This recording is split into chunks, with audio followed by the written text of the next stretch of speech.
Hey, so, you found this. If you're listening, then I'm probably, well, it doesn't matter. My name is Tessy. I'm a graphic designer. And I think my boyfriend is a vampire. I know how that sounds. Believe me, I do. It's not the sharpened stakes or the holy water that gets you. It's the little things. The things that love makes you ignore. It starts with a look, a scent, a feeling that the world has gone still just for you. It started for me on a rainy Thursday at an art exhibit I almost didn't go to. The air was thick with the smell of cheap wine and damp coats. I was leaning against a wall, feeling like a ghost in my own life, another piece of disposable digital content in a room full of tangible, lasting art. I was about to leave when the crowd shifted. And I saw him.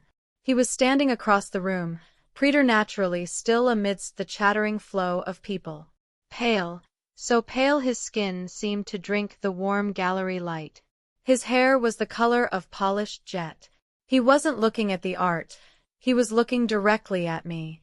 My breath hitched. It wasn't just that he was beautiful. It was the stillness.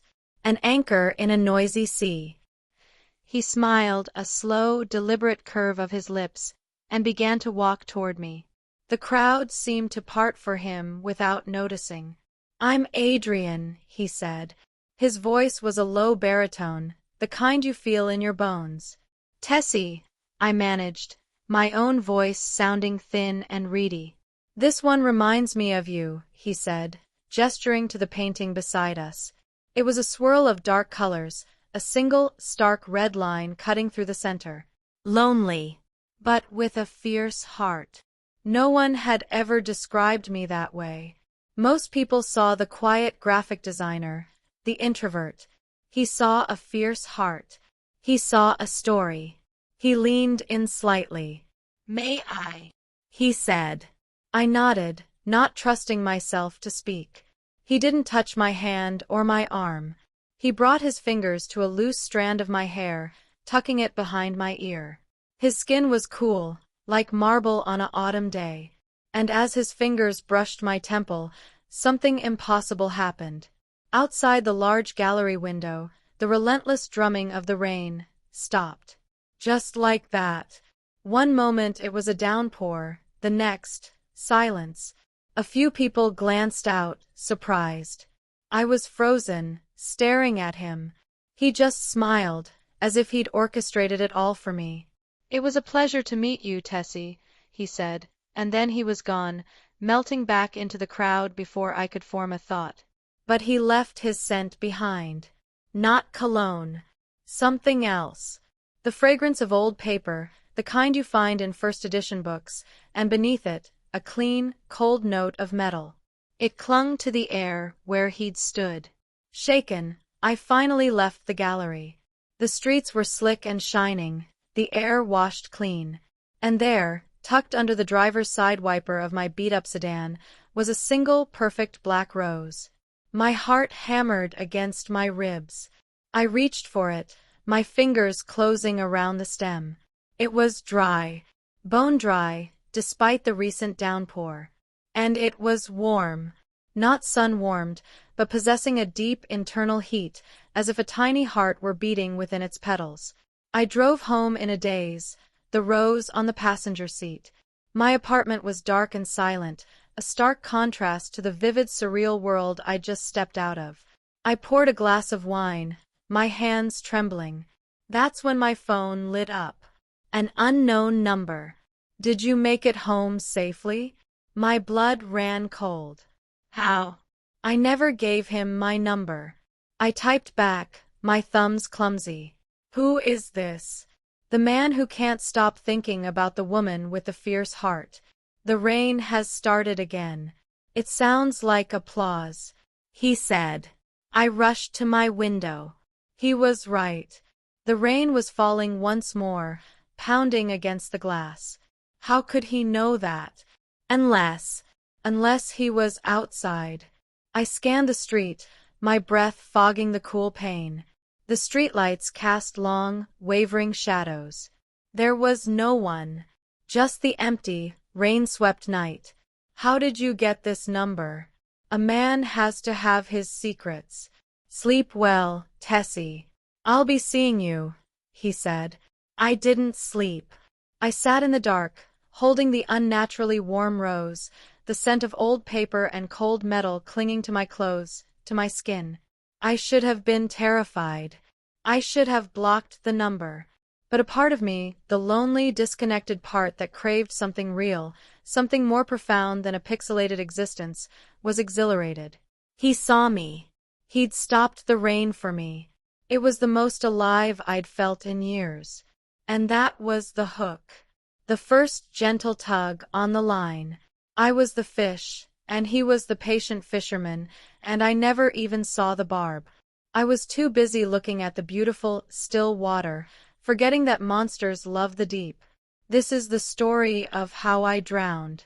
Subscribe to One Upon a Tube for more. The story continues now. Tessy, V.O. The next 3 days were a blur of color in a gray life. I'd stare at my monitor, the vectors and pixels feeling emptier than ever, and my eyes would drift to the black rose I'd placed in a slender vase on my desk. It still hadn't wilted. Its petals were still velvety, still holding on to that faint, impossible warmth. A trophy from a dream. I'm not stupid. I Googled him. Or I tried to. Adrian. No last name. Nothing in the exhibit's guest list, which was supposedly exclusive. His phone number was a ghost, a VoIP that led back to a shell corporation. Social media. A blank. It was as if he'd been digitally born the moment he walked into that gallery, solely for the purpose of finding me. My friend Mia was the voice of reason I was trying hard to ignore. MIA, filtered, from a voice memo. A guy with no online presence? In this decade? Tessy, that's not mysterious. That's a red flag woven into a cloak. He stopped the rain? You were probably just mesmerized by his cheekbones. And a warm rose? It was probably under a heat vent on your car. I wanted to believe her. The rational part of me, the part that balanced color hex codes and layout grids, screamed that she was right. But the other part, the part that felt his cool fingers on my skin and saw the rain cease, that part was louder. On the 4th night, my phone lit up. The silence is too loud. Can you hear it? I stared at the message. It was past 2 a.m. The city outside was quiet. And he was right. The silence in my apartment was loud.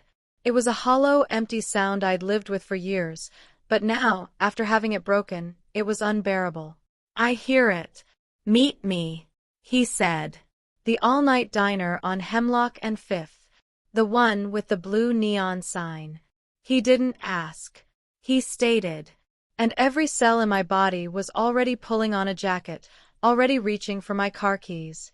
The thrill was a drug. This was real. This was happening in the real world, not in a curated gallery. A diner. It was normal. It was safe. I saw him before I parked. Sitting in a booth by the window, under the flickering blue glow of the sign. He was reading a physical book, its spine cracked and worn. He looked up as I entered, and his smile was slower, more intimate this time. A private smile, just for me. You came, he said, as I slid into the booth opposite him. You knew I would. He just smiled, closing his book. I caught the title, The Anatomy of Melancholy. 1621. Light reading. I asked, trying to sound casual. The human condition doesn't change, he said, his dark eyes holding mine. Only the scenery. Triss came. He ordered a black coffee. I ordered tea. He never looked at the menu. When my tea arrived, he watched me stir in the honey with an intensity that was almost clinical, as if he were memorizing the ritual. You're an artist, he stated. Graphic designer. It's not the same. It is, he countered, his voice firm. You take the emptiness, the blank space, and you fill it with meaning. You create a reality that wasn't there before. That is a profound kind of magic. No one had ever called my work magic. My throat felt tight. He reached across the Formica table, his fingers hovering just above my wrist, not touching. You have a light inside you, Tessy. I could see it from across the room. Most people, they're just static. You're a signal. His words were a key turning in a lock I didn't know I had. This was the recognition I'd been starving for. He saw the person I wanted to be, the artist, the woman with a fierce heart, not the lonely, fading 27-year-old. As we talked, about art, about history, about the haunting quality of city lights at 3 a.m., I noticed things. He never drank his coffee. It sat between us, steaming, until it grew cold and still. He never blinked. Okay, he did, but so infrequently that when he finally did, it was a deliberate, slow-motion curtain fall. And his knowledge was encyclopedic. He spoke of the Paris art scene of the 1920s not like he'd read about it, but like he had a favorite cafe there. When we left, the pre-dawn air was chilly. He walked me to my car. "Thank you," I said, my breath misting in the air between us, "for seeing me." He lifted his hand, and for a heart-stopping moment, I thought he would touch my face again. Instead, he gently pressed his fingertips to the base of my throat, just above my collarbone. The contact was electric, his touch freezing against my flushed skin. "I see all of you," he whispered. "The light, and the beautiful shadows it casts." He turned and walked away, disappearing into the gloom of the alley beside the diner. I got in my car, my heart thrumming, my skin tingling where he'd touched me. I turned on the dome light and looked in the rearview mirror. There on my skin, exactly where his ice-cold fingertips had pressed, were 3 faint, perfect, white marks. Not red. Not bruises. They were blanched, bloodless, as if the very life had been temporarily pressed out of them. I touched them. They were cold. And that was the second tug. This one had a barb. It snagged not on my loneliness, but on my vanity. "He saw my light," he said. But as I sat there in the cold car, staring at the bloodless fingerprints on my skin, a terrible, thrilling thought occurred to me. What if he wasn't admiring the light? What if he was just studying the flame? They say love blooms in the sunlight. Ours grew in the dark. It was a nocturnal flower, its petals the color of midnight, it sent a mixture of old books and cold anticipation. Our entire courtship happened between the hours of 8 p.m. and 4 a.m.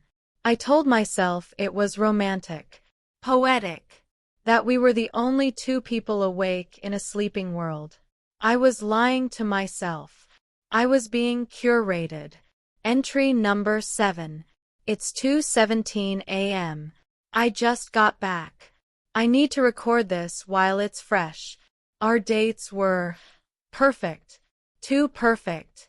He'd take me to hidden speakeasies that weren't on any map, their entrances down rain-slicked alleys. We'd walk through 24-hour cemeteries, where he'd read the epitaphs in a soft, reverent whisper, his fingers tracing the dates. "So brief," he'd murmur, and his eyes would find mine, full of a meaning I was too infatuated to decipher. He never suggested a brunch, a daytime walk in the park. When I once floated the idea of a Saturday afternoon movie, he went very still and he said that, "The sun, it gives me migraines.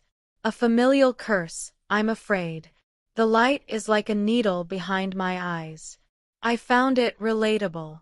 As a designer who stares at bright screens, I get headaches, too. I felt a kinship in our shared sensitivity. But then there was the incident at the Velvet Cafe. We were in a booth, and a sliver of the setting sun cut through a gap in the heavy curtains. It fell across the table, and as he reached for his wine glass, the light touched his hand. He didn't just flinch. He recoiled. A sharp, violent hiss escaped his lips, a sound utterly alien and full of pain. He snatched his hand back into the shadows, cradling it. For a second, I saw it. The skin on his knuckles was red. Not sunburned. It was angry, as if briefly scalded. "I'm so sorry," I said, my heart hammering. His eyes, when they met mine, were wild, pained. Then, like a shutter closing, the look was gone. He gave a tight, pained smile. He said, "It's nothing. Just more sensitive than I realized." He changed the subject. I drank my wine, and I tried to unsee what I had seen. A week later, he invited me to his apartment for the first time. My pulse skyrocketed. This was it. The inner sanctum. It was in a grand, old building downtown, the kind with gargoyles and a silent, marble-floored lobby. His door was unnumbered. The air in the hallway was still and cold.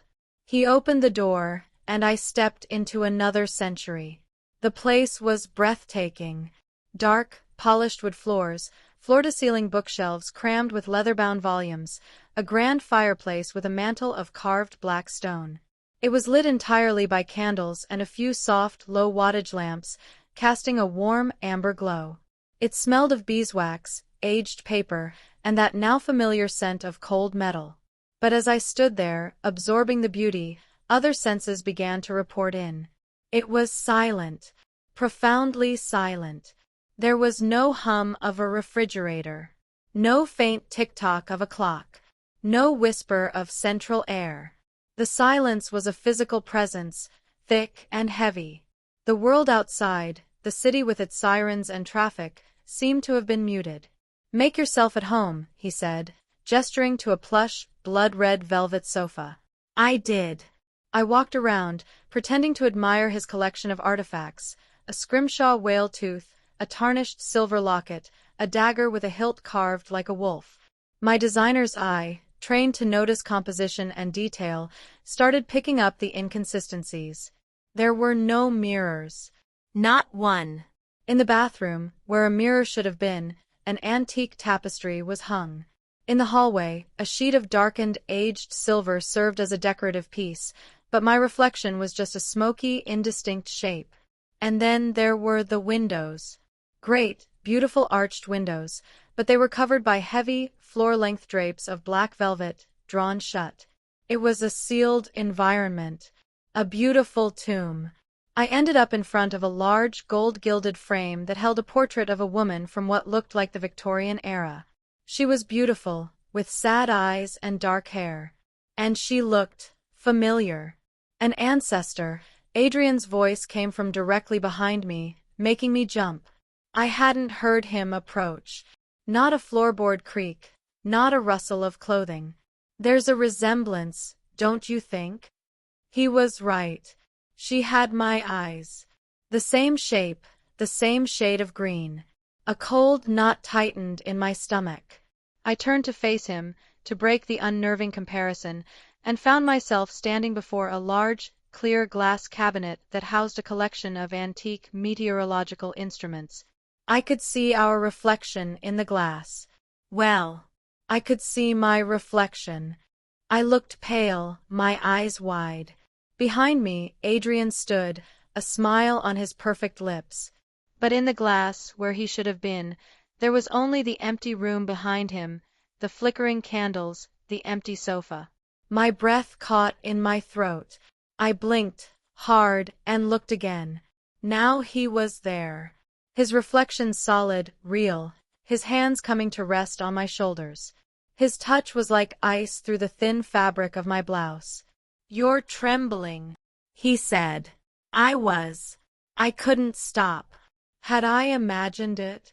A trick of the low light, a glint on the glass?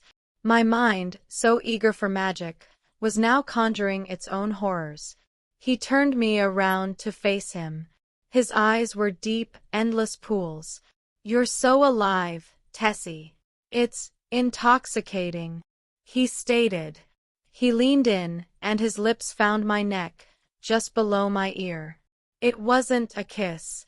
It was an inhalation, a long, slow, deep breath, as if he were drawing the very scent of my life into his lungs.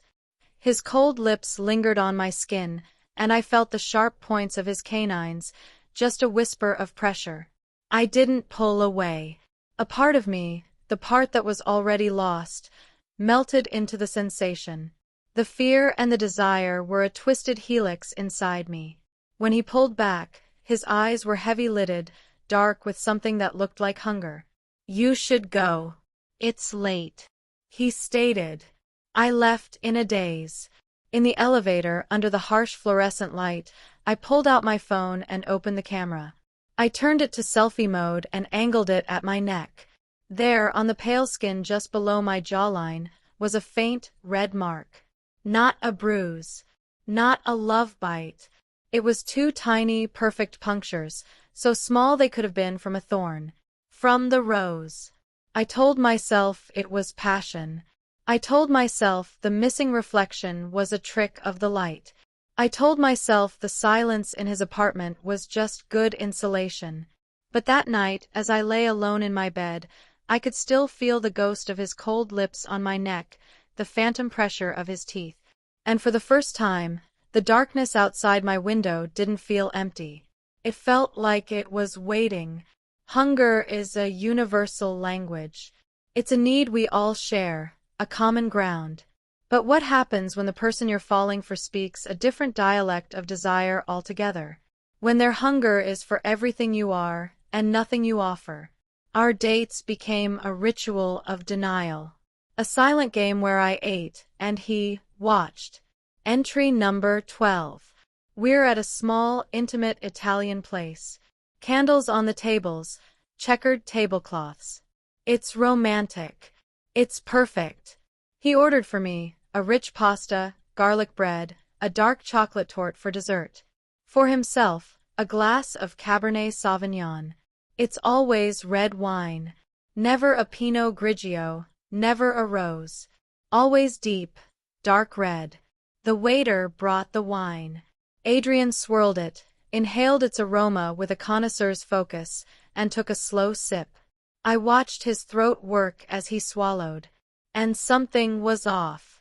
The liquid in the glass was too dark, even for a Cabernet. It was opaque, almost viscous. When he set the glass down, a single drop clung to the rim, and in the flickering candlelight, it didn't look like wine. It looked like a bead of ink. Or blood. I looked at my own glass of Merlot. It was translucent, ruby red. His was a void. "Aren't you hungry?" I asked, pushing my plate slightly toward him. "This is amazing." He gave that gentle, knowing smile. "I ate before I came. I find it focuses me, allows me to truly appreciate the company." It was the same excuse every time. "I'm fasting. I had a late lunch. My stomach is delicate." The reasons were a rotating carousel of politeness, but the result was the same. He never ate. Not a bite of bread, not a stray forkful of my food. The compulsion hit me then, a need to bridge this unspoken gap. To make him participate in this most human of acts. "I'm cooking for you. Tomorrow night. My place. No excuses." He looked up from his wine glass, his eyes catching the light in a way that made them seem to glow from within for a fraction of a second.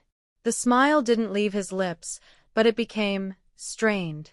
"That's a generous offer, Tessy. But unnecessary," he stated. "It's not a request." 7 o'clock. I insisted. He held my gaze, and the air between us grew cold. The chatter of the restaurant seemed to fade. "As you wish," he said. But guess what? He never showed. I'd spent all day cleaning, shopping, preparing. I made cocoa vin, his favorite wine used in the recipe. I lit candles. I put on music. At 7:15, I texted him. "Running late." No response. By 8:30, the food was cold, the wine was warm, and my heart was a stone in my chest. The rejection was a physical ache. At 9:47, my phone finally buzzed, a text from him. "Forgive me," he stated. An urgent matter I could not avoid. I am so sorry, my love. The pet name, arriving in the wake of his absence, felt like a mockery. I didn't respond. I blew out the candles, dumped the food in the trash, and went to bed, the scent of garlic and wine now smelling only of failure. I must have fallen into a fitful sleep. I woke much later, the digital clock on my bedside table reading 3:33 a.m.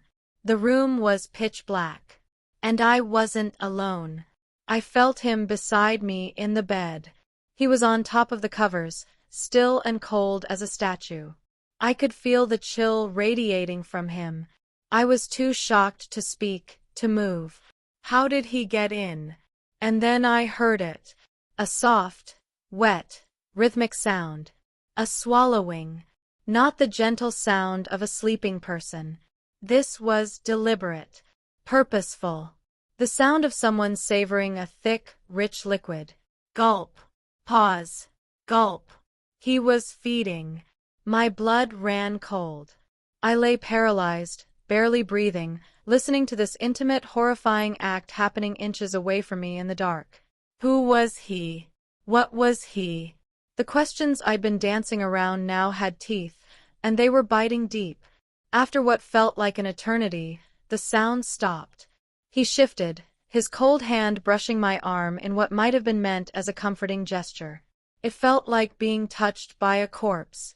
I must have passed out from fear or exhaustion, because the next thing I knew, pale morning light was filtering through my blinds. The other side of the bed was empty, the sheets undisturbed, as if he'd never been there. But he had. I sat up, and the room swayed. A wave of dizziness and nausea so profound it sent me stumbling to the bathroom. I gripped the sink, my head pounding, and looked in the mirror. The face that stared back was ghostly. My skin, usually with a warm olive undertone, was pale and waxy. There were dark, bruise-like shadows under my eyes. My lips were bloodless. I looked drained, anemic. I fumbled for my phone, my hands trembling, and opened a voice memo app. I was whispering into the phone. It's morning. He was here last night. I heard him, swallowing, in the dark. And now I look like I've been sick for a week. I feel weak. So weak. I stopped the recording. The evidence was there. In my pallor, in my weakness, in the memory of that guttural swallowing in the blackness. The hunger wasn't a metaphor. His refusal to eat my food wasn't a quirk.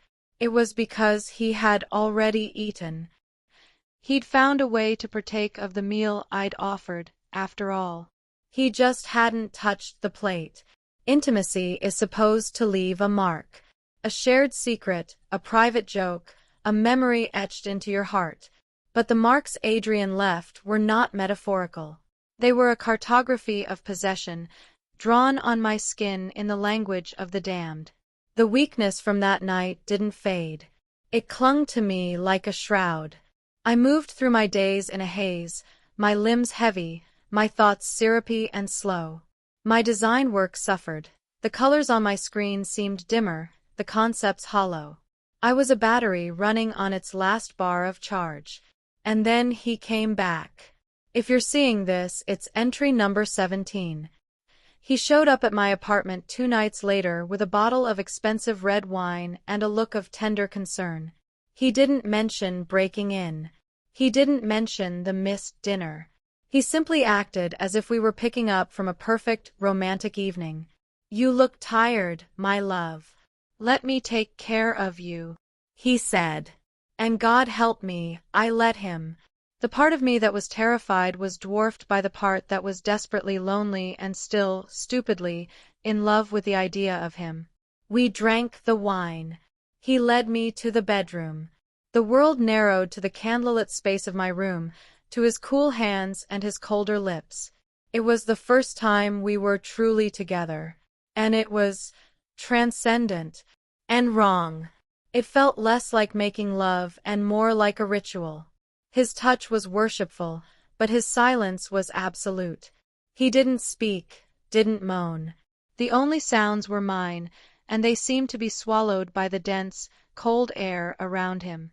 At the peak of it all, a sharp, piercing pain bloomed on my neck, a bright, clean sting that was gone as quickly as it came, lost in the whirlwind of sensation. I fell into a sleep so deep it felt like drowning. I dreamed I was at the bottom of a black ocean, weightless, trapped.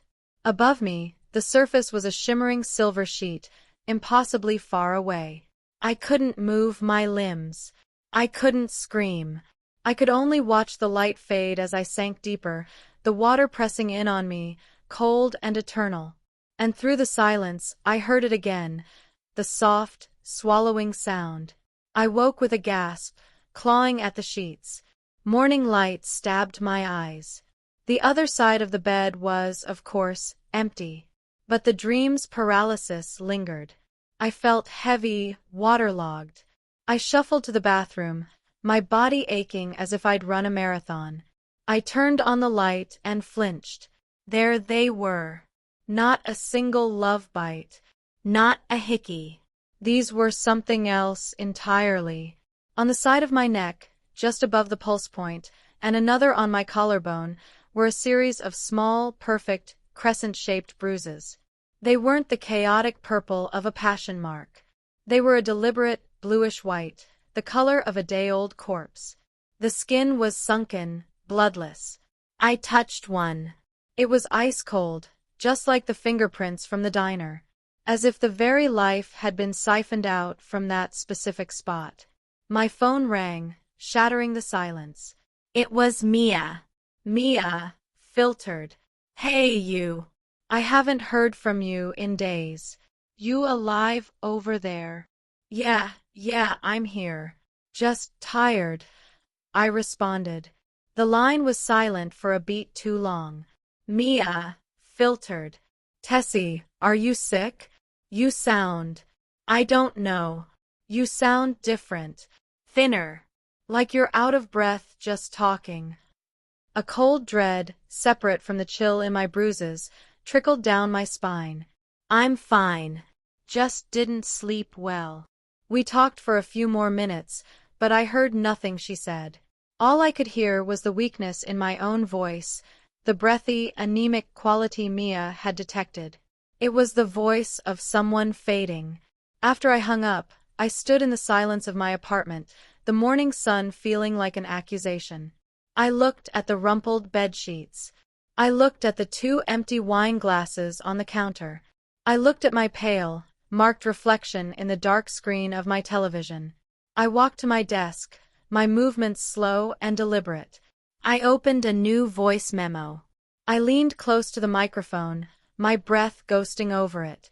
The words were a secret I was finally admitting to the universe, a truth so terrifying it had to be whispered. I think my boyfriend is a vampire. There. I'd said it. The word was out in the world, given weight by my breath. It wasn't a joke anymore. It wasn't a romantic fantasy. It was a diagnosis. The marks on my neck weren't from passion. They were puncture wounds. The dizziness wasn't fatigue. It was blood loss. The silence in his apartment wasn't ambience. It was the sound of a predator's lair. He wasn't just a man with secrets. He was the secret. And he was feeding on me, sip by sip, kiss by kiss, slowly painting my skin with the evidence of my own consumption. I had invited the darkness in, and now it was setting the table for a feast. And the most terrifying part? A part of me still didn't want to run. A part of me, the lonely, hollowed-out part, wondered if being consumed by him was better than being untouched by anyone else. Denial is a powerful fortress. You can hide behind its walls for a long, long time. You can explain away the cold skin, the nocturnal habits, the marks, the weakness. But there are some things you can't explain away. Some truths that shatter the walls and stand there, staring back at you with your own terrified eyes. After I whispered the word into my phone, vampire, the world snapped into a different focus. It was no longer a romantic mystery. It was a puzzle of survival. And I needed proof. Not for the police, not for Mia. For me, it started with a selfie. Entry number 23. We were at a new wine bar, another place he'd magically produced from the city's dark underbelly. The lighting was moody, perfect. He was telling a story about a trip to Venice, his voice a low, captivating hum. I laughed at the right moment, playing my part, the doting girlfriend. "This light is amazing on you," I said, my voice light, even as my heart hammered against my ribs. I held up my phone. "Let me get a picture of us." He smiled, that slow, beautiful curve of his lips, and leaned in. I angled the screen.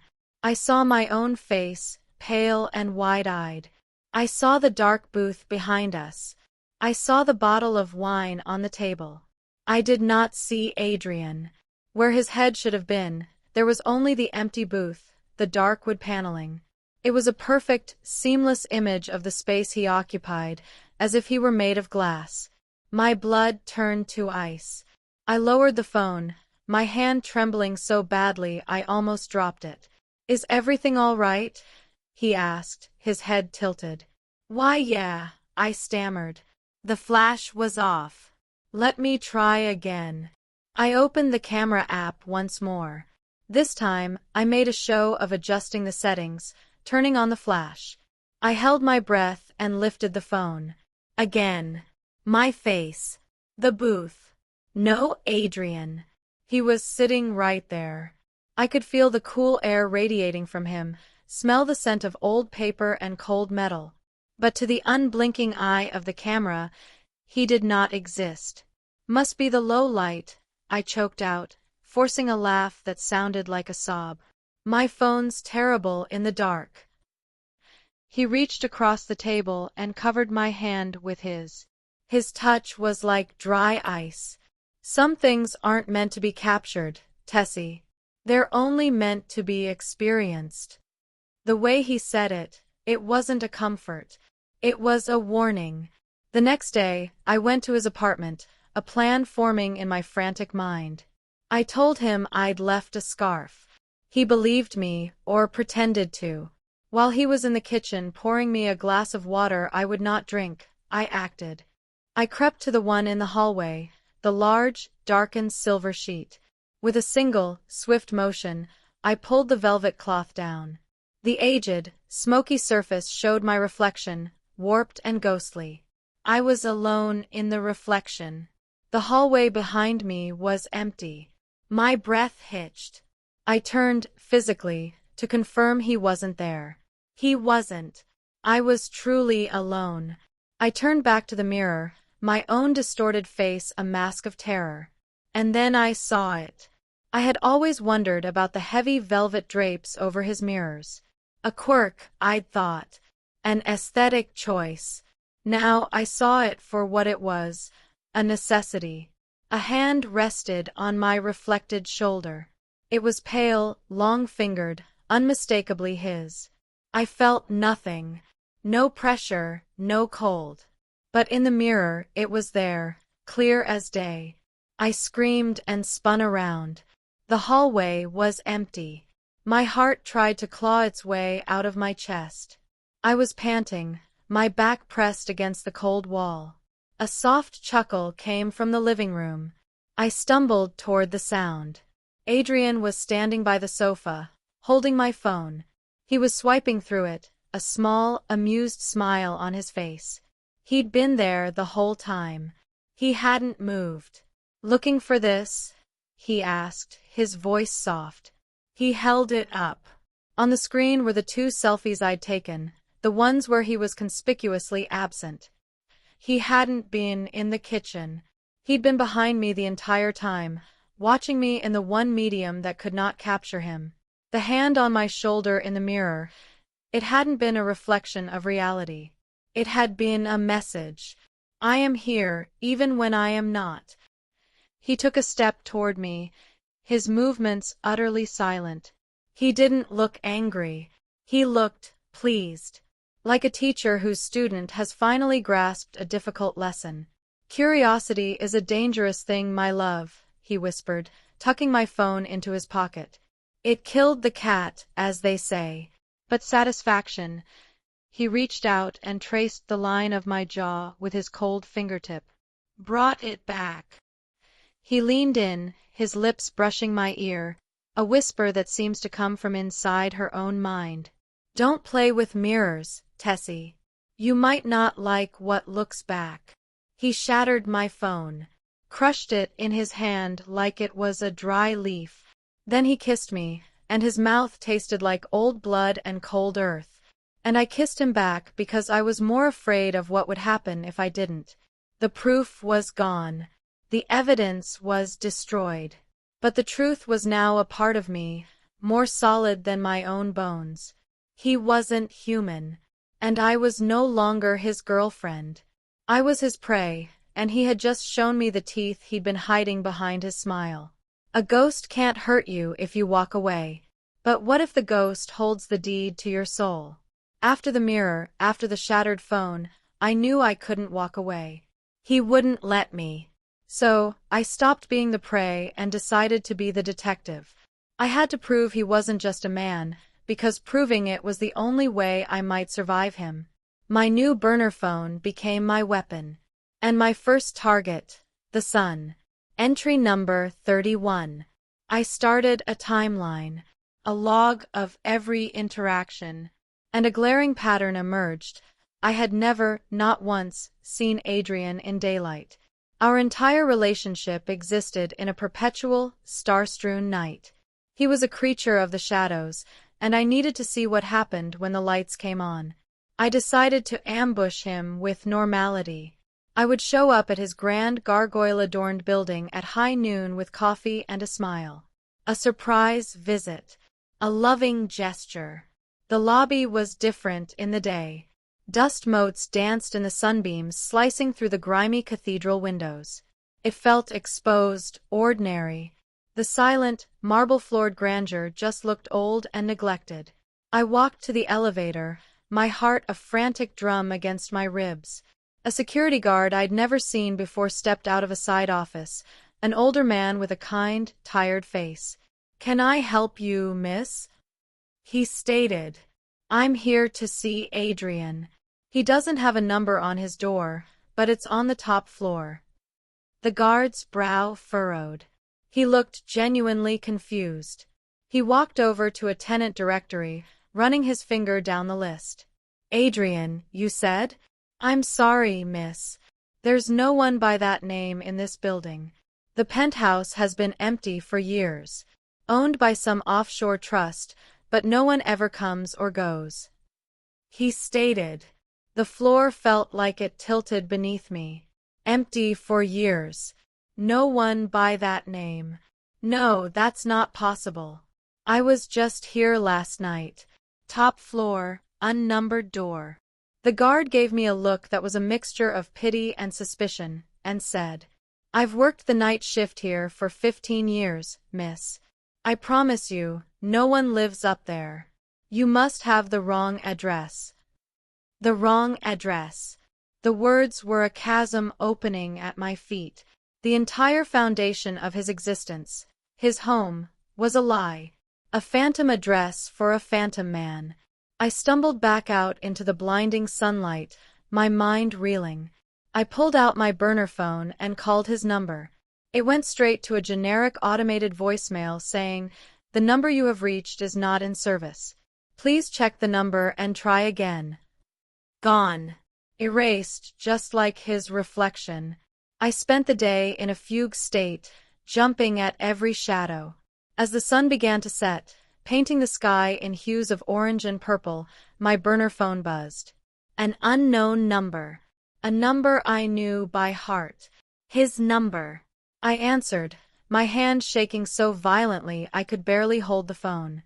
"Hello." There was no greeting. Only the sound of breathing, slow, measured, and deep. The same rhythm I'd heard in the dark of my bedroom. It was the sound of a predator, waiting. Then, the line went dead. I looked at the phone. The call had lasted 7 seconds. And my battery, which had been at 98%, was now at 1%. A red warning symbol flashed on the screen before the device powered down completely. He hadn't just called me. He had drained the phone, reached through the digital void and sucked the life out of it, a brutal demonstration of his influence over my world, day or night. The guard's denial. The disconnected number. The drained battery. It was a coordinated assault on my reality. He wasn't just hiding from the sun. He was erasing himself from the daylight world, and he was taking me with him, one piece of proof at a time. He'd shown me his true face in the mirror. Now, he was showing me my future, a ghost in my own life, disconnected, powerless, existing only in the dark corners he permitted. The investigation was over. I had my proof. He wasn't human. And the most terrifying part wasn't the proof itself. It was the certainty that he knew I had it. A drained phone can be recharged. A disconnected number can be explained away. But the past is a stain. It seeps through the floorboards of your present, undeniable and permanent. After the phone died, I felt a new kind of silence. It was the quiet of a predator who has finished its display of power and is now waiting for its prey to make the next, inevitable move. I had to go back. Not to confront him, but to find the one thing he couldn't erase. His history. Entry number 39. I waited until I knew he would be gone. Hunting. Or whatever he did in the witching hours. I used a lockpick set I bought online, my hands slick with sweat. The unnumbered door to his apartment gave way with a soft, sighing click. The air inside was colder than I remembered, the silence more profound. It was a tomb waiting for its occupant. The grand, beautiful room now felt like a stage set. My flashlight beam cut through the darkness, a trespasser in a sacred space. I went straight for the one place I hadn't dared to look before, the small, intricately carved wooden desk in the corner. The drawers were unlocked, as if he never considered anyone would be brave or stupid enough to violate his privacy. And there it was. Tucked beneath a stack of blank, yellowed parchment, was a simple, cream-colored envelope. It wasn't modern. The paper was thick, brittle at the edges, and it was sealed with a glob of dark red wax, imprinted with a symbol I now knew intimately, a stylized wolf, just like the dagger on his mantle. My heart hammered against my ribs. This was it. With trembling fingers, I broke the seal. Inside was a single, folded sheet of paper. And a photograph. The photograph was sepia-toned, its edges foxed with age. It showed a couple in what looked like a 1920s garden party. The man had his arm around the woman. He was handsome, pale, with dark, intense eyes and a smile that didn't quite reach them. It was Adrian. Unmistakably, impossibly Adrian. He hadn't aged a day. My eyes, wide with horror, shifted to the woman beside him. She was laughing, her head tilted back. She had dark hair styled in a bob, a delicate necklace around her throat. And her face was my face. The same eyes, the same curve of her lips, the same small, distinctive scar above her left eyebrow. A wave of nausea so violent I had to grip the desk washed over me. It wasn't a resemblance. It was a replication. My vision blurred. I fumbled for the letter. The handwriting was the same elegant, slanted script I'd seen on the notepad by his phone. It was dated October 11th, 1912. My dearest Eleanor, the days without you are a gray expanse. They say time heals all wounds, but they are fools. Time is the wound. It stretches the pain into an eternity. But I have found a way. The old texts were true. The hunger is a price I will gladly pay. I will wait. Through the long, lonely years, I will wait. The world turns, faces blur, but my love is a constant. You will return to me. I see you in the eyes of strangers, in the turn of a head on a crowded street. My love returns in every century, and I will be here to find her. Yours, through all eternity. Adrian. The words burned themselves into my brain. My love returns in every century. He wasn't just a vampire. He was a collector, a connoisseur of a single, repeating type of soul. And I wasn't the first. I was just the latest edition. A sob caught in my throat, but my eyes were drawn back to the photograph, to Adrian's face.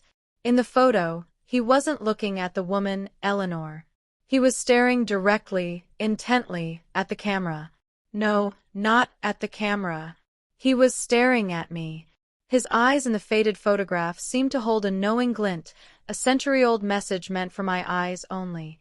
As if he had posed for this moment, for the day I would find it.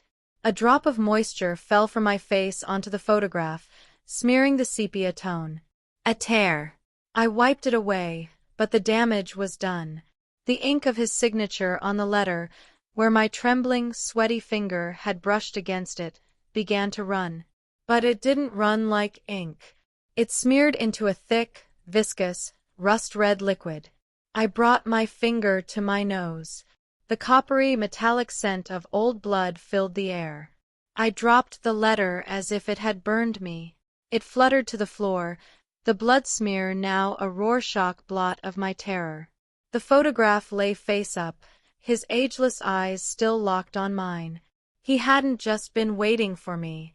He had been expecting me. He had left this for me to find, a perfectly preserved seed of horror planted over 100 years ago.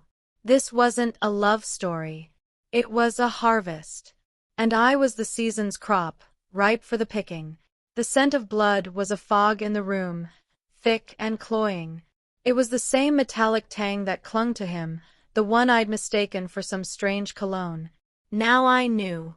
It was the scent of his history, of his victims, of the countless Eleanors who had come before me. My breath hitched in my throat, a ragged, panicked sound in the suffocating silence. I stumbled back from the desk, my legs weak. The flashlight beam danced wildly across the room, catching the glint of the wolf-hilted dagger on the mantel, the dark voids of the covered mirrors. This wasn't an apartment. It was a reliquary, a shrine to his endless, predatory love. I had to get out. Now. I scrabbled on the floor, my fingers brushing against the brittle paper of the photograph. I couldn't leave it. It was proof. Horrifying, soul-shattering proof, but proof nonetheless. I snatched it up, the image of my own face laughing next to his searing brand in my mind. I left the blood-smeared letter where it lay. It felt contaminated. As I turned to flee, my flashlight beam swept over the glass cabinet of meteorological instruments, the one that had failed to reflect him. This time, the light caught something new. Tucked behind the barometer, almost hidden, was a small, leather-bound book. A diary. My blood went from ice to fire. Eleanor's diary. There was no time. Every instinct screamed at me to run, that he could return at any moment. But this was her voice. A direct line from the last woman he had hunted. I lunged forward, my fingers closing around the worn leather. It was small enough to fit in the pocket of my jacket. I didn't dare look at it. Not here. I shoved it deep into my pocket, the weight of it feeling like a lead brick against my hip. I fled the apartment, not bothering to relock the door. The opulent hallway felt like a gauntlet. Every shadow seemed to breathe. I half expected him to step out of the elevator, his eyes dark with a century of disappointment. But the building was silent. The night guard was nowhere to be seen. I burst out onto the street, the cold night air a slap in the face. I ran, not caring who saw me, the photograph crumpled in my fist. I didn't stop until I was 6 blocks away, slumped in the harsh, fluorescent light of a 24-hour laundromat, surrounded by the thrum of dryers and the scent of cheap detergent. My hands were still shaking as I smoothed the photograph on a folding table. There she was. Eleanor. Me. The same light in her eyes that Adrian said he saw in mine. The same fierce heart. Had he told her that, too? Had he whispered the same secrets, traced the same patterns on her skin with his cold fingers? I pulled the small diary from my pocket. The leather was soft, supple with age. I opened it carefully. The first page was inscribed in a delicate, looping hand. My name is Eleanor and Shaw, and if you are reading this, then I am most certainly gone. He has taken me, as he takes all things he desires. He calls it love. I now know it for what it is, a beautiful curse. A sob escaped me, echoing in the sterile, bright space. Her words were a ghostly hand reaching across time, clasping mine in solidarity. I flipped through the pages, my eyes scanning the entries. They were a mirror of my own life. October 2nd, 1911, met A at the opera. He appeared as if from a dream. His touch is so cold, but his words are so warm. November 15th, he never eats. He only watches me eat. I find it unsettling, yet I am so flattered by his attention. December 3rd, the marks on my neck will not fade. He says I am simply delicate. I feel less like myself each day. My reflection seems thinner. The parallels were a relentless, terrifying drumbeat. It was all the same script, the same seduction, playing out across a 100-year divide. I flipped toward the end, my heart in my throat, desperate for an answer, for a way out. The entries grew more frantic, the handwriting shaky. January 18th, 1912. I found a lock of hair from a woman named Clara, from 1865. She looked like me. He has done this before. God help me, he has done this before. February 29th. I am so weak. I can no longer stand the sunlight. My own voice sounds like a stranger's. He is not feeding from me. He is replacing me. The final entry was a single stark sentence, scrawled across the page as if written in a moment of pure terror or revelation. The ink was a faded brown, the color of dried blood. The only way out is to become him, and I fear I no longer have the strength to refuse. I slammed the diary shut, my entire body trembling. The laundromat spun around me. He wasn't just a vampire. He was a parasite that consumed a woman's life, her identity, her very essence, and then waited for the next iteration to bloom, like a farmer waiting for a perennial flower. He didn't want to kill me. He wanted to hollow me out and wear my soul like a suit of clothes, adding me to his collection, waiting for the next me to be born. The proof was in my hands. The photograph. The diary. And as I sat there, drowning in the horror of it, my new burner phone buzzed. A single text message. From the number that was supposed to be disconnected. The message stated, "I see you've been redecorating. The desk drawer suits you. Did you enjoy the story? It has a wonderful ending. We live happily ever after." Again. And again. He knew. He had been watching me the entire time. The hunt wasn't me searching for the truth. The hunt was him, allowing me to run, letting me think I was clever, all while herding me toward the exact conclusion he wanted me to find. There is no escape from a predator who has already written your story into his. There is a special kind of terror that comes not from a jump scare, but from a slow, dawning realization. The text message wasn't a threat. It was a statement of fact. He had been in the room with me the whole time, a ghost in the periphery of my vision, watching me discover my own fate in the artifacts of a dead woman. I was not a detective. I was a specimen under glass, and he found my frantic struggles entertaining. For 3 days, I was a ghost in my own life.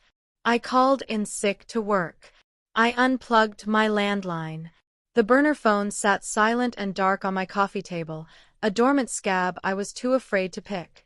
I survived on delivery food I left at the door, too paranoid to answer.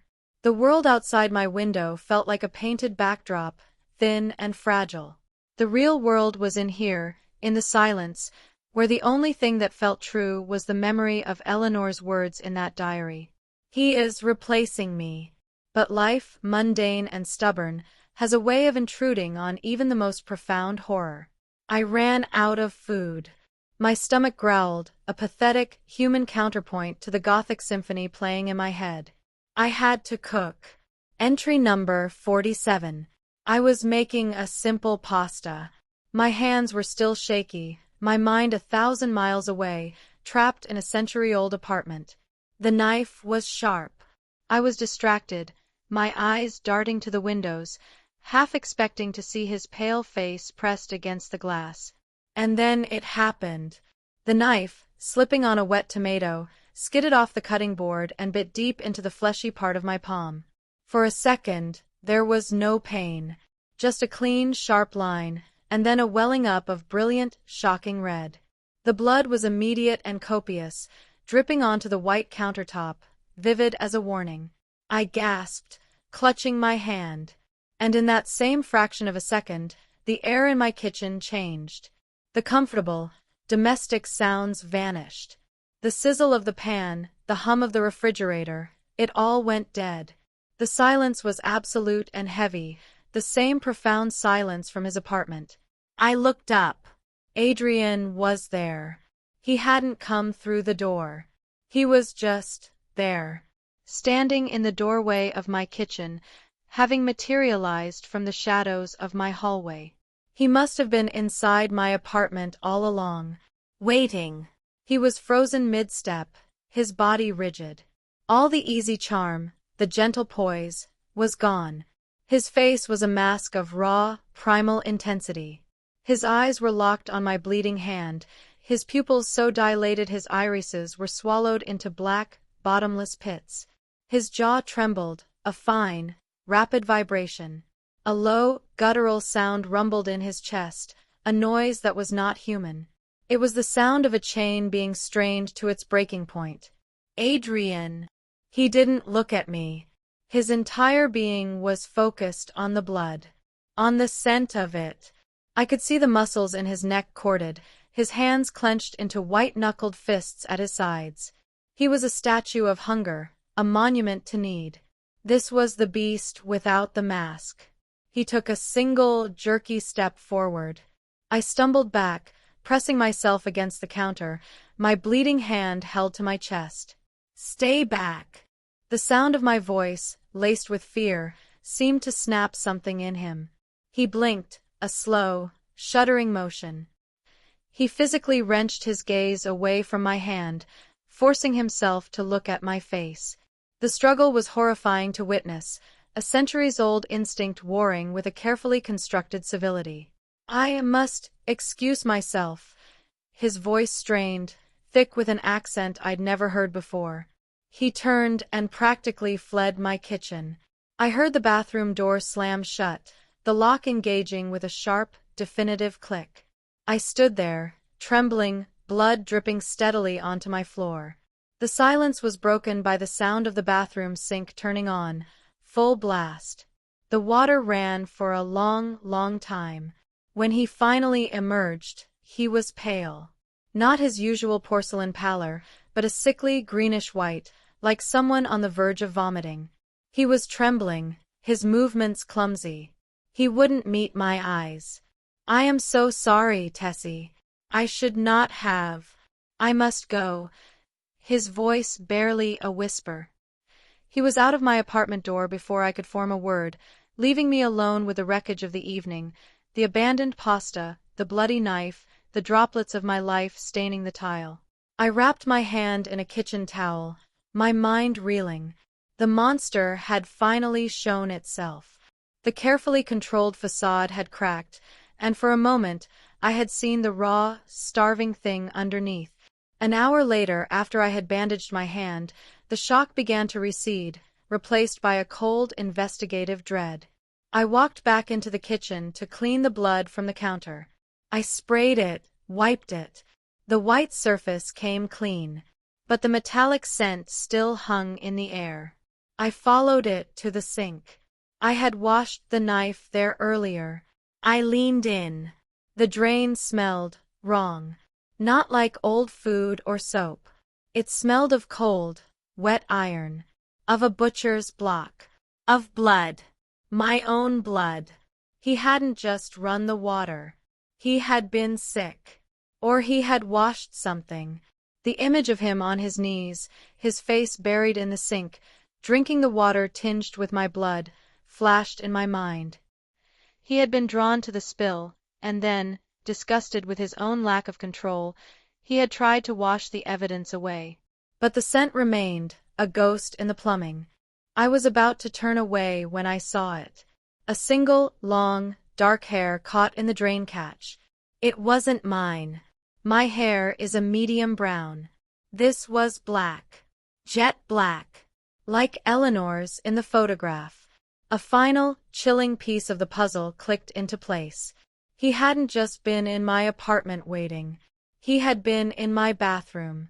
Perhaps looking at himself in a mirror that couldn't hold him. Or perhaps, remembering. That night, I lay in bed, the bandage on my hand stark white in the moonlight. I couldn't sleep. The memory of his black, hungry eyes was burned onto the back of my eyelids. Sometime past 3 a.m., I felt the bed dip. He was back. He didn't speak. He just curled his cold body around mine, his face buried in my hair. He was still trembling. He held me so tightly it hurt. And then he whispered it, his voice a raw, broken thing, filled with a self-loathing so profound it was almost its own kind of horror. You shouldn't bleed in front of me, he whispered against my neck. It wasn't an apology. It was a confession. And a warning. The most terrifying one yet. He wasn't afraid of hurting me. He was afraid of wanting to. And in that moment, I understood the true depth of my predicament. I wasn't just living with a vampire. I was living with an addict. And I was his drug of choice. And every addict, no matter how much they love their dealer, eventually consumes them. His confession hung in the air of my apartment like a poisonous gas. You shouldn't bleed in front of me. In those 6 words, he admitted to everything. The mystery was over. The romantic fantasy was dead, replaced by the clinical reality of predator and prey. I was living with a tiger that had politely asked me not to wear raw meat around the house. But a cornered animal is a dangerous one, and I was finally, truly cornered. I couldn't do this alone anymore. I needed a voice from the outside world, someone to pull me back from the edge of this beautiful, terrifying abyss. I needed Mia. Mia, filtered. Tessy, oh my God, I've been so worried. You just dropped off the planet. Are you okay? You sound thin. Entry number 53. I met her at a crowded sunlit cafe, the polar opposite of Adrian's world. I showed up wearing a turtleneck despite the warm day, the bandage on my hand hidden in my pocket. Seeing her familiar, worried face was like a gulp of clean air after being trapped in a tomb. I didn't start with vampires. I started with the facts. The facts I could prove. Mia, listen to me. I need your help. I need you to look him up. Adrian. Find everything you can. My voice low and rushed. MIA replied. Okay, sure. I told you, his social media is a ghost town. She was already pulling out her laptop, her fingers flying across the keys. Let's see what the deep web has to say. I watched her face as she worked. The initial curiosity turned to focus, then to confusion, and finally, to a deep, professional concern. Mia was a paralegal. Finding people was part of her job. This isn't right, Tessy. She said there's no Adrian matching his description in the city census. No driver's license. No vehicle registration. Nothing in the National Criminal Database. It's like he doesn't exist. She looked up, her eyes wide. How is that possible? Everyone has a digital footprint. A parking ticket, a library card, something. Keep going. I responded.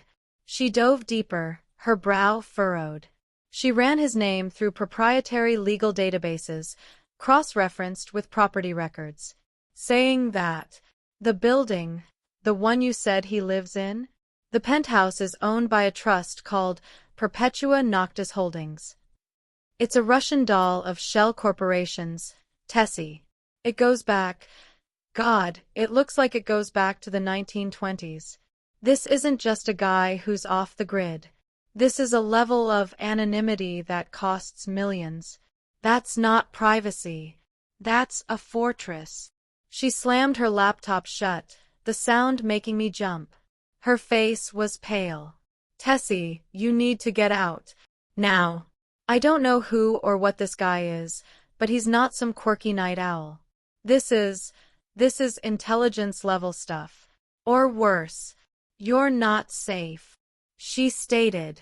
Hearing my own terror reflected in her voice, spoken with the weight of cold, hard data, broke the last of my denial. I started to cry, silent tears of relief and absolute fear. I told her everything. The never eating. The covered mirrors. The photograph of Eleanor. The blood. I showed her the bandage on my hand. I showed her Eleanor's diary, which I had brought with me, a dangerous, precious artifact. She listened, her horror growing with every word. When I finished, she reached across the table and grabbed my good hand, her grip firm. Okay. We're not freaking out. We're making a plan. You're staying with me tonight. We'll go to your place, you'll pack a bag, and you're done. We'll get a restraining order. We'll go to the police with what we have. The property records, the photo, the diary. It might not be enough for them, but it's enough for you to get the hell away from him. She stated. It was a real plan. A human plan. It felt like a lifeline. We left the cafe, the bright sun feeling like a shield. We drove to my apartment in tense silence. My street was quiet. Too quiet. As we walked up the path to my building, Mia's phone buzzed. She glanced at it, and her steps faltered. Her face lost all its color. He's here. I stared at her screen. The text was from my name. From my number. The phone I had destroyed was texting her. Mia, that's not me. My phone is gone.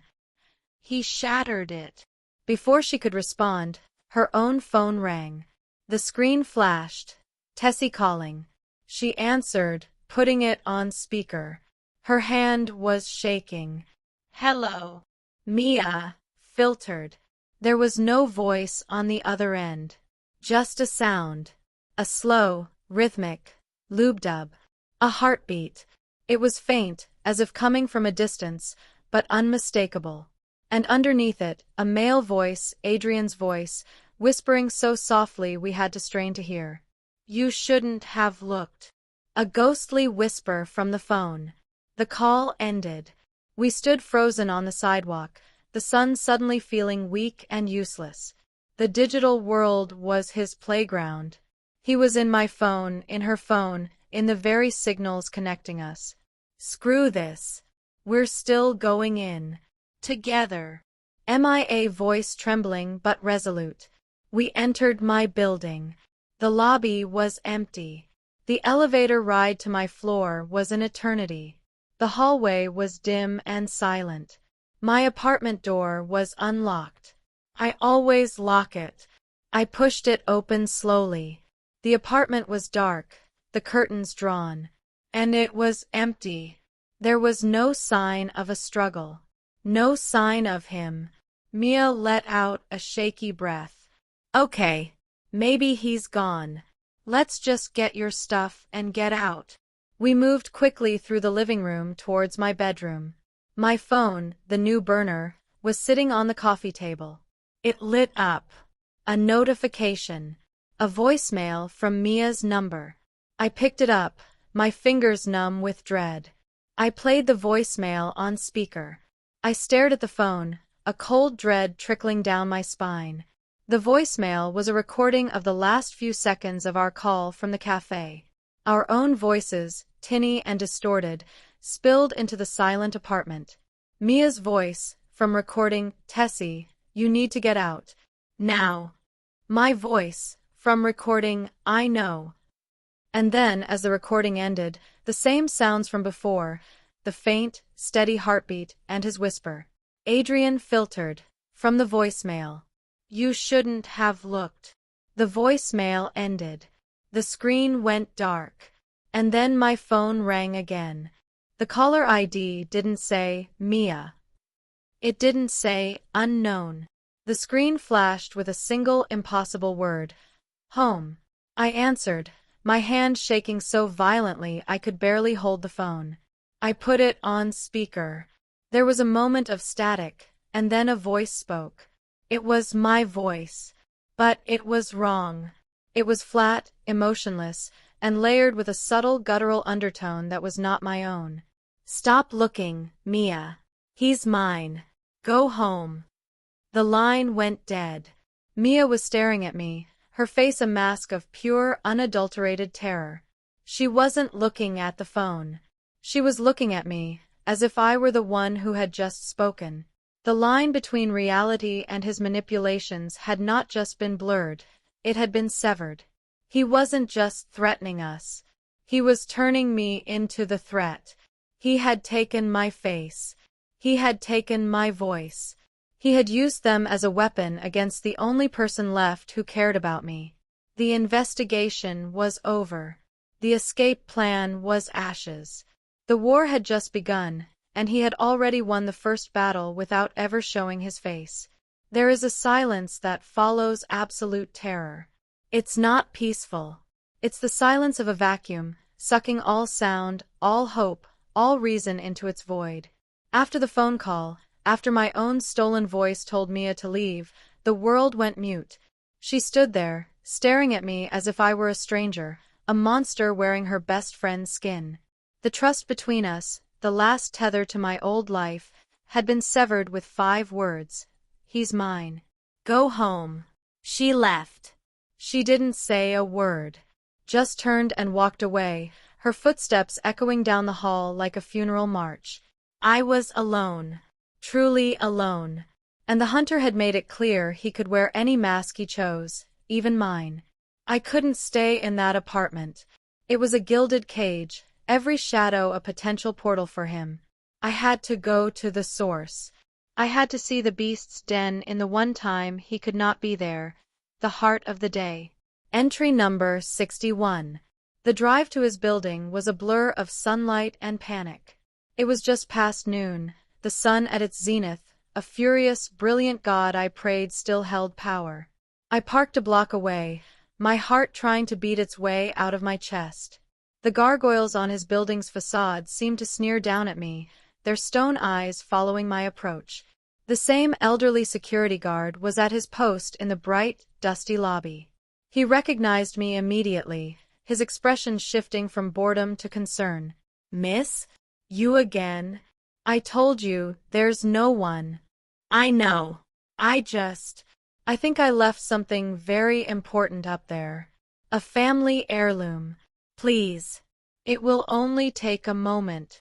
I poured every ounce of my frayed sanity into my eyes, begging him to see a heartbroken woman, not a mad one. He sighed, a sound of weary resignation, and after a long moment, he produced a heavy master key ring. 5 minutes. I'm coming with you, he insisted. The elevator ride was an ascent into dread. The penthouse doors were, as before, unnumbered. The guard slid the key into the lock, turned it, and pushed the heavy door open. The air that rushed out was frigid, a deep, unnatural cold that had nothing to do with the climate control. It was the cold of a tomb, of deep earth. And it carried that scent, old paper, cold metal, and now, underneath it all, the faint coppery tang of blood. The guard took one step inside and froze, his face paling. The sheer wrongness of the place hit him on a primal level. Guard, filtered. Jesus Christ. I'll wait by the elevator. 2 minutes. No more. He retreated, leaving me alone on the threshold. I stepped inside, and the door swung shut behind me with a soft, final click. The apartment in the daytime was a nightmare version of its nocturnal self. Shafts of bold, accusing sunlight pierced through the gaps in the heavy black velvet curtains, illuminating swirling motes of dust in the stagnant air. They were dust scalpel blades, cutting the darkness into fragments. This was no home. It was a lair. My flashlight beam, weak in the oppressive gloom, swept the room. The books on the shelves weren't just old. Their titles were in languages I didn't recognize, with bindings that looked like tanned, tattooed skin. The grand fireplace wasn't for show. The grate was clean, but the andirons were stained a rusty brown. I moved to the desk where I'd found the letter. The blood-smeared page was gone. In its place was a single, fresh white card. On it, in his elegant script, was written, "Looking for something?" He was still playing with me. A door, previously hidden by a false bookcase, stood slightly ajar. I pushed it open. It was a windowless room, smaller, colder. This was the truth behind the beautiful facade. There were no mirrors, no windows, just steel shelving units, like in a morgue or a blood bank. And on those shelves were rows of clear medical-grade bags, filled with a dark, viscous red liquid. They were labeled not with names, but with dates. 1912, 1963, 1990. They were his vintage wines. His collection. In the center of the room stood not a bed, but a long, ornate chest made of polished black wood. It was unmistakably a coffin. The lid was propped open. Inside, the lining was pristine, blood-red silk. Resting on the silk was the wolf-hilted dagger from the mantel. But it was the walls that stopped my heart. They were covered in photographs. Not framed. Pinned. Hundreds of them. Women. All with dark hair, green eyes, my eyes. Eleanor was there. Clara from 1865 was there. Dozens of others, their faces fading with time, their fates sealed. And there, in the center, was a new cluster. Photos of me. Me walking to my car. Me buying groceries. Me sleeping. The most recent one was from last night. I was in my bed, the covers pulled to my chin, my face pale in the moonlight. I was wearing the same t-shirt I had on now. He had been in my room while I slept. He was always there. A sob caught in my throat. I stumbled back, my shoulder brushing against a large, freestanding glass case I hadn't noticed. It was empty except for a single, black velvet cushion. I caught my reflection in the glass, a pale, wide-eyed ghost, a perfect echo of Eleanor in her photograph. But as I stared, my reflection changed. The face in the glass grew older. The skin tightened over the skull, the eyes sinking into deep, shadowed sockets. The hair became brittle and white. It was me, but me decades from now, drained and used up. A preview of my future if I stayed. The aged reflection mouthed a single, silent word, "Run." I spun around, my back against the cold glass, gasping for air. And he was there. He stood in the doorway, leaning against the frame as if he had all the time in the world. He wasn't supposed to be here. It was broad daylight. How was he here? He was paler than I'd ever seen him, his skin almost translucent. He wore a long, dark coat and wide-brimmed hat, casting his face in shadow, but he moved with a visible strain, as if the very air in the sunlit world was toxic to him. He had risked the day to find me. He didn't look angry. He looked disappointed. "You shouldn't be here, Tessy. This is not for you." "Not yet," Adrian stated, his voice raspy, strained. He took a step into the room, and the sunlight from the main room seemed to avoid him, the shadows clinging to his form like a shroud. His eyes fell on the open coffin, the dagger, the walls of his past lovers. "You force my hand. I wanted this to be gentle, a slow, beautiful dream. But you insist on waking up," he stated. He was between me and the only exit. The cold of the room seeped into my bones. There was no Mia to call. No phone that he couldn't reach.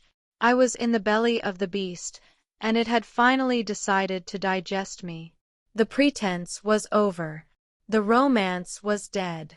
Here, in this room of blood and ghosts, stood the truth. A beautiful, ageless monster, and I was his next exhibit. The only question left was whether I would end up on his wall, or in one of the bags on his shelf. The face in the glass grew older.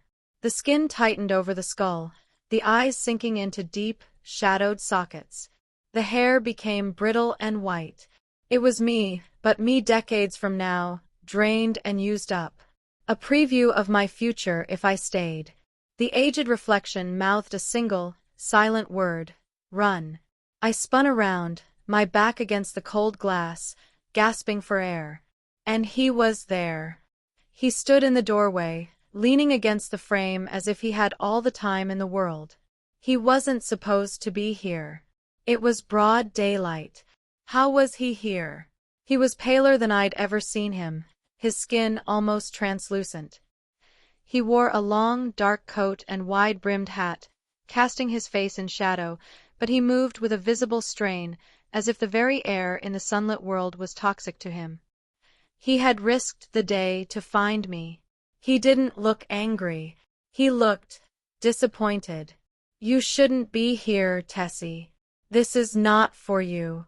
Not yet, Adrian stated, his voice raspy, strained.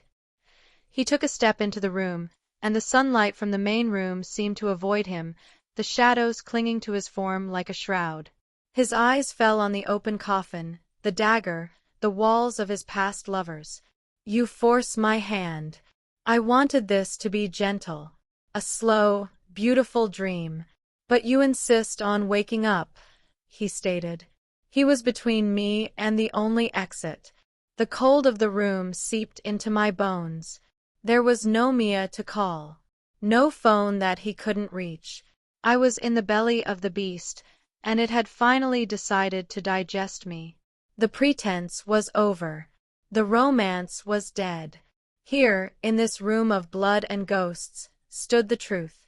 A beautiful, ageless monster, and I was his next exhibit. The only question left was whether I would end up on his wall, or in one of the bags on his shelf. The air crackled with the static of his presence. He didn't just block the doorway. He consumed it, the shadows of the windowless room deepening around him. The feeble light from the main apartment seemed to die at his feet. How are you here? The sun. My voice a reedy whisper. A faint, pained smile touched his bloodless lips. He gestured with a languid hand towards the heavy coat. A necessary inconvenience. Adrian filtered a calculated risk. The things we do for love. His eyes, black pools in the gloom, scanned the room, taking in the open coffin, my horrified face reflected in the glass case. You see the stage, but you misunderstand the play. This isn't a prison, Tessy. It's a preservation. Preservation. The word was a choked sob. I gestured wildly at the walls, at the gallery of my stolen faces. You call this preservation? You're a collector. A taxidermist of souls. He moved then, not with the blinding speed of legend, but with an inexorable, glacial certainty that was far worse. He circled me, his gaze tracing the lines of my body as if taking measurements. Taxidermy is for dead things. I preserve the essence, the light. He stated the very thing that makes you you. He stopped before the shelf of blood bags, his fingers hovering over the one labeled star 1912 star. Eleanor had a laugh that could stop a heart. Clara painted with such fury, her canvases looked like battlefields. Their bodies are dust, but this, he tapped the bag, the dark liquid sloshing thickly. This holds their passion, their genius, their fire. I keep it safe. I keep it alive.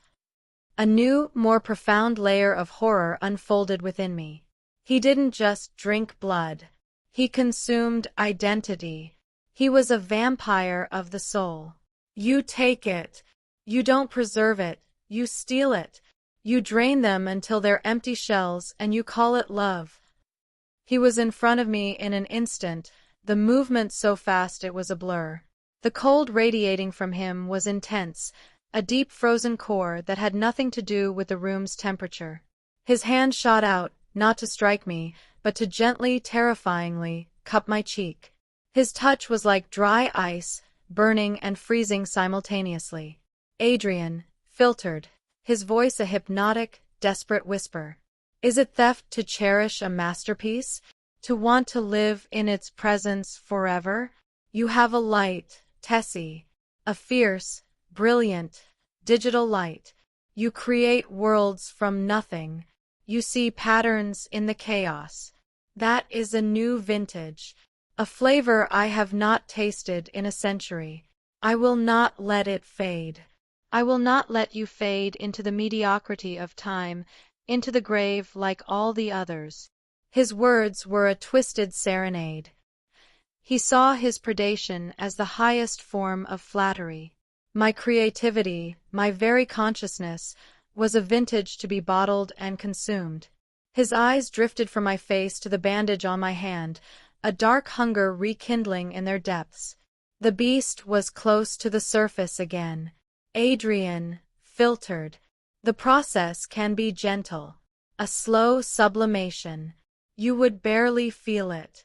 You would simply become a part of something eternal.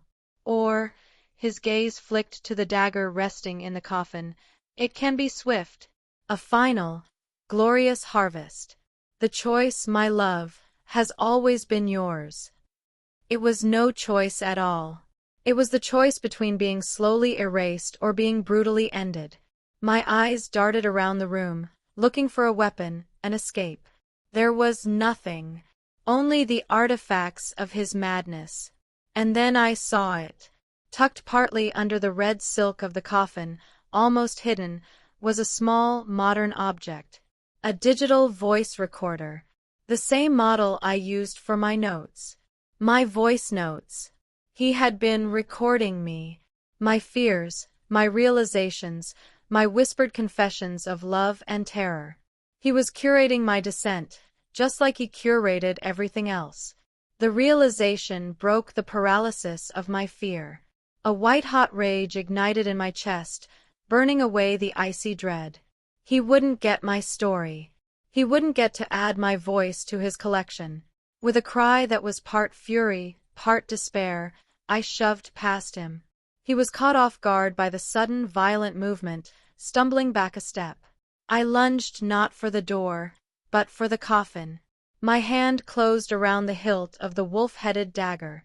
It was heavier than I expected, the metal unnaturally cold. I spun, holding the blade out between us, my breath coming in ragged gasps. "Stay away from me!" I yelled. Adrian straightened, his expression shifting from surprise to something akin to admiration. A cruel, beautiful smile graced his lips. There she is. There is the fierce heart, the one I saw in the gallery. Do you think you can wield that which was forged to take life? You, who creates it? He said. He took a step forward, completely unafraid. Go on. Strike. Pierce this immortal heart. It would be a more interesting end than most. My arm trembled, the dagger feeling like a lead weight. I couldn't do it. The violence was alien to me. I was a creator, not a destroyer. Seeing my hesitation, his smile widened. He took another step, his chest now inches from the point of the blade. Adrian, filtered. You see, you don't have it in you. That is why you need me. To be your strength. Your eternity. From the hallway, the security guard's voice called out, strained and nervous. Miss, your 2 minutes are up. We need to go now. The spell was broken. Adrian's eyes flickered with annoyance towards the door. It was my only chance. I didn't stab him. Instead, I screamed a raw, piercing shriek of pure terror, and threw the dagger. It wasn't aimed at him, but at the glass case holding my aged reflection. The glass shattered with an explosive crash, 1,000 fragments raining down like hard ice. In the moment of surprise, I ran. I shoved past him, my shoulder connecting with his chest. It was like hitting a marble statue. He didn't budge, but it gave me the momentum I needed. I burst out of the room, past the guard whose face was a mask of panic, and fled down the hallway. I didn't look back. I didn't stop until I was back in my car, the key turning in the ignition, the engine roaring to life. I drove, my vision blurred by tears of rage and terror. In my pocket, my hand closed around a small, hard object I had snatched from the coffin in the moment I grabbed the dagger. I hadn't even looked at it. I had just taken it, an instinct to steal some piece of his world after he had violated all of mine. At a red light, trembling, I pulled it out. It was a locket, a tarnished silver locket, the one I had seen on his mantle during my first visit. With fumbling fingers, I pried it open. Inside was a tiny, hand-painted miniature. A woman with dark hair and green eyes. Eleanor. And on the opposite side, a lock of hair, tied with a faded black ribbon. My hair. It wasn't from a century ago. It was fresh. He had taken it from my brush, from my pillow. He was already building my shrine. The light turned green. I sat there, horn blaring behind me, staring at the locket in my palm. I had escaped his lair. But I had brought a piece of the curse with me. And I knew, with a certainty that settled deep in my bones, that he would come to reclaim it. I had looked into the heart of the monster and seen my own face reflected in its darkness. He didn't want to kill me. He wanted to make me a permanent part of his collection, a fossilized memory, a ghost in a locket. And the most terrifying part was that a dying ember of the lonely woman I used to be still found the promise of eternity. Seductive. Entry number 72. He was waiting for me in my apartment. He'd changed into soft, dark clothes, his face a mask of tender worry. He took my trembling hands, his touch like ice. Adrian, filtered, his voice soft as velvet. Tessy, my love. What's happened to you? Your mind, it's fracturing. I've been so worried. My voice ragged.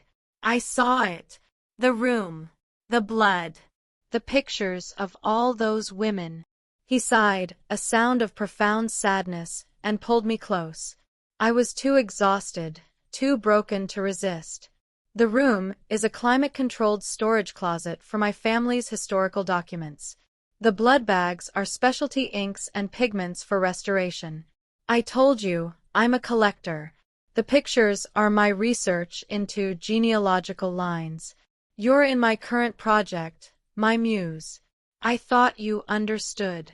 He claimed. He made it sound so rational. So sane. I filtered. The coffin.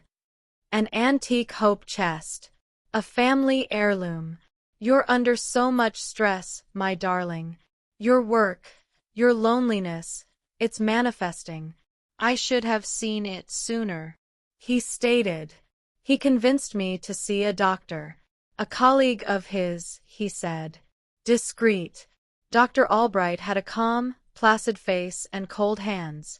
He diagnosed me with severe stress-induced paranoia, compounded by anemia. He prescribed little white pills. To help you sleep, Adrian said. To quiet the noise. The pills did more than quiet the noise. They dissolved the world. Time began to bleed. I'd wake up in my chair, hours gone, light changed, with no memory of the interim. I was a ghost in my own life, floating through a haze. Adrian was always there, a constant, calm presence, my anchor in the storm he had created. But the evidence of the storm remained. I'd wake with new marks, not just on my neck, on my arms, my thighs. Small, precise, bloodless bruises. When I confronted him, my speech slurred from the medication, he would look so hurt. Adrian, filtered.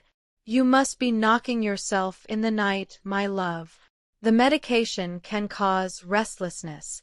Or perhaps you're doing it to yourself? A manifestation of the psychological distress. He was gaslighting me with the precision of a master surgeon, cutting away my grip on reality slice by slice. I started to believe him. Maybe I was crazy. It was easier than believing the alternative. The locket I'd stolen was gone from my pocket. When I asked about it, he looked blank. What locket, Tessy? I was losing myself. The fierce, digital light he so coveted was guttering, drowning in a chemical fog. Then came the videos. I'd been trying to document my state, a final, desperate grasp for proof. But my phone was a landmine. One morning, I opened my photo gallery and found a video I didn't remember taking. It was time-stamped for 3:17 a.m. I pressed play. The screen was dark, shot from my bed. My own face filled the frame, pale and slack in the moonlight. My eyes were open, but vacant. And then I spoke. But the voice wasn't mine. It was lower, layered with a guttural masculine resonance that was unmistakably Adrian's, yet it was coming from my throat. The harvest is soon. She is almost ripe.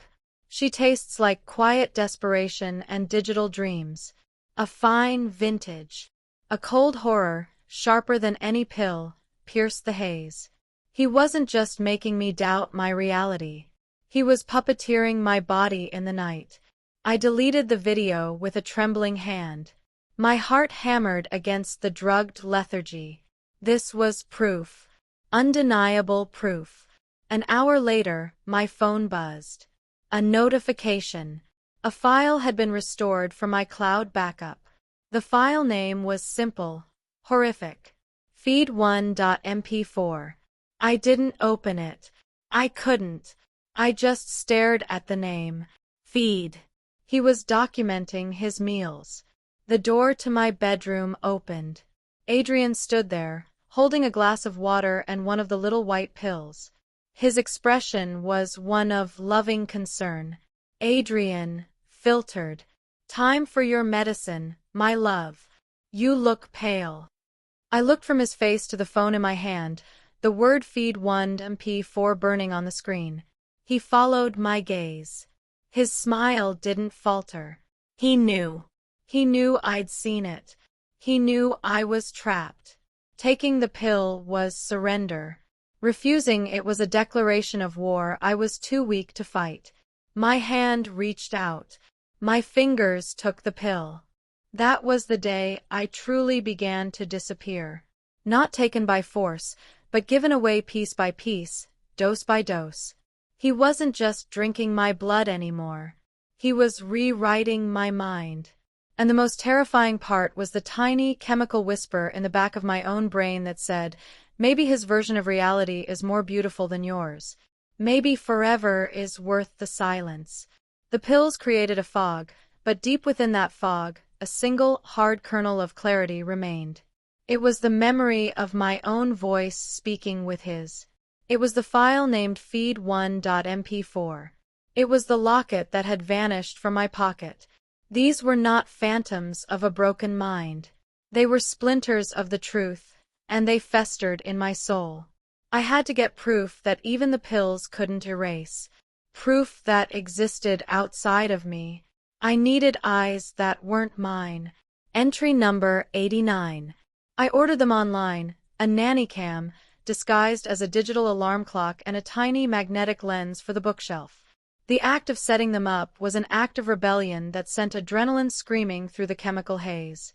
I placed the clock on my nightstand. I stuck the small lens to the metal frame of a bookshelf, pointed at my bed. This was my declaration of war. If he was using my body as a puppet, I would film the puppeteer. That night, I took the pill he gave me. I felt its familiar, heavy pull, dragging me down into the depths. But this time I fought it. I focused on the tiny, dark lens across the room, a silent sentinel in the night. My last conscious thought was a prayer to a god I didn't believe in, that the cameras would see what I could not. I woke with the dawn, a metallic taste in my mouth, and a profound ache in my bones. The pill bottle was empty on the nightstand. I had no memory of the night. For a terrifying moment, I thought I had dreamed the cameras. But there they were, the innocent-looking clock, the hidden dot on the shelf. My hands shook as I retrieved the memory card from the clock. I slotted it into my laptop, my breath held. The video file appeared. clip_001.mov. I pressed play. The video was grainy, lit only by the faint moonlight from my window. I saw myself in bed, sleeping fitfully. For the first 20 minutes, nothing. Just the sound of my own ragged breathing. Then, the bedroom door opened. Adrian entered. He moved through the room not like a man, but like smoke, utterly silent. He didn't check on me. He went straight to the bookshelf and stood before the hidden camera, his pale face looming large in the frame. He was looking directly into the lens, a small, knowing smile on his lips. He had known all along. He turned and walked to the bed. He didn't touch me. He simply sat in the armchair in the corner, picked up a book from the side table, and began to read. He was waiting. And then it happened. On the bed, my sleeping body began to stir. But it wasn't a normal movement. My body, slowly, impossibly, levitated 6 inches off the mattress. It hung there, suspended in the air, limp and puppet-like. My head lolled back, my arms dangling. Adrian didn't look up from his book. He turned a page. My floating body trembled.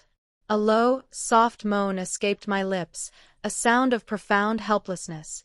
It was the sound of a soul trapped in a vessel it could no longer control. Adrian finally looked up from his book. He watched my suspended form with the detached interest of a scientist observing an experiment. He closed his book, stood, and walked to the side of the bed. He reached out and, with a single cold finger, traced a line down the sole of my bare, hanging foot. A shudder racked my floating body. On the video, a single silent tear traced a path from my closed eye down my temple.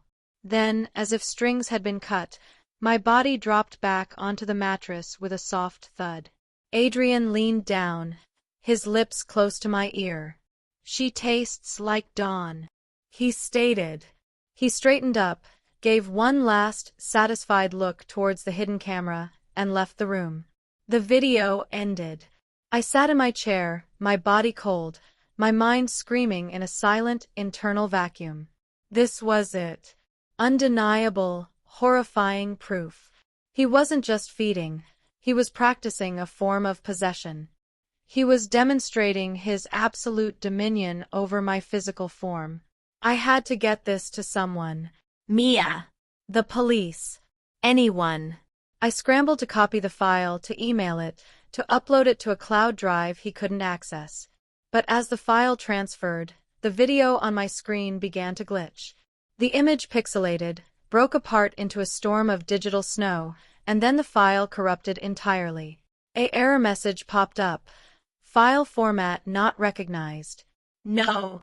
I cried, frantically trying to restore it. But it was gone. The physical proof had been erased, as if his influence could corrupt digital memory itself. But the audio track had survived. A separate, smaller file labeled audio_001.wave. I played it. It was just the audio from the video. The silence. My ragged breathing. The soft rustle of him turning a page. The moan. And then, his voice crystal clear. "She tastes like dawn." And then, another voice. My voice, but choked with tears, whispering from the bed, a desperate, final plea that I had no memory of making. The audio ended. I sat in the silence, the weight of that whispered plea crushing me. He had recorded my surrender. The next morning, I avoided my reflection. I couldn't bear to see the hollowed-out ghost I knew was there. But while washing my hands, I caught a glimpse in the bathroom mirror. I looked older, worn. The vibrant woman from the art gallery was a fading photograph. And then I saw it. My reflection blinked. But I hadn't. I stared. Frozen. My reflection stared back. And then, slowly, deliberately, it blinked again. Its movements were out of sync with mine by a half-second, a marionette with lagging strings. I raised my hand. My reflection raised its hand a moment later. A tear of pure terror rolled down my cheek. In the mirror, my reflection's tear fell a full second after my own. He wasn't just in my body at night. He was in my reflection. He was layering himself over my soul, and I was being pushed out, becoming a ghost in my own skin. The two heartbeats, one drugged and human, one slow and cold, began to sync up, beating as one. I had the proof. The audio was real. The memory was seared into my mind. But it was a proof that condemned me, not him. It proved I was no longer in control. I was a haunted house, and the ghost had the deed. He had shown me the tape not to be caught, but to show me the futility of my resistance. The harvest. When your own reflection is no longer your own, where do you look for the truth? The world outside my windows had become a flat, painted backdrop. The pills made the colors bleed.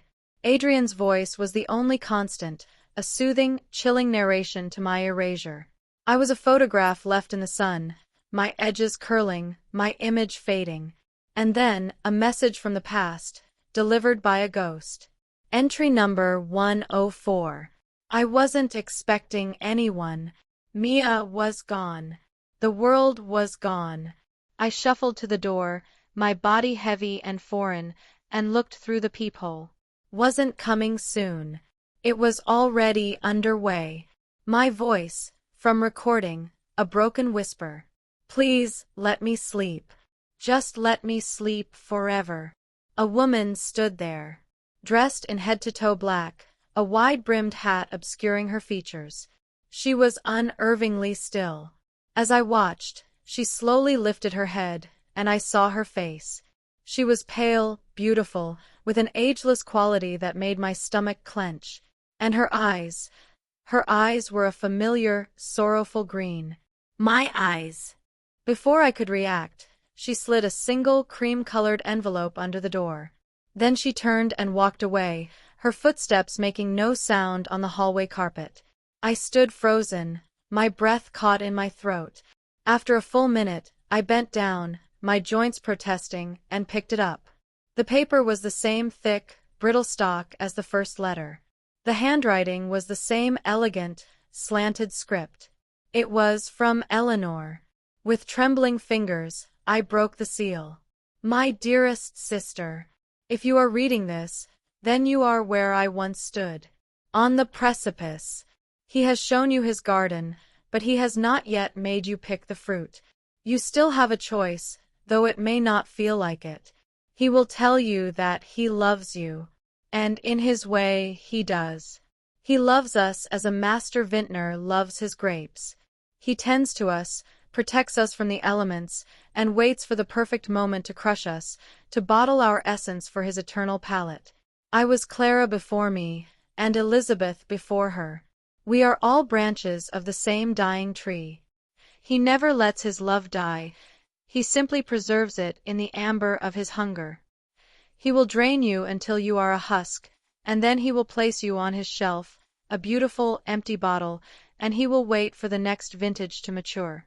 Do not listen to his poetry. Do not believe his sorrow. It is the crocodile's tear. Run. Not from him, but from the part of you that wants to say yes. The lonely part. The part that craves the eternity he offers.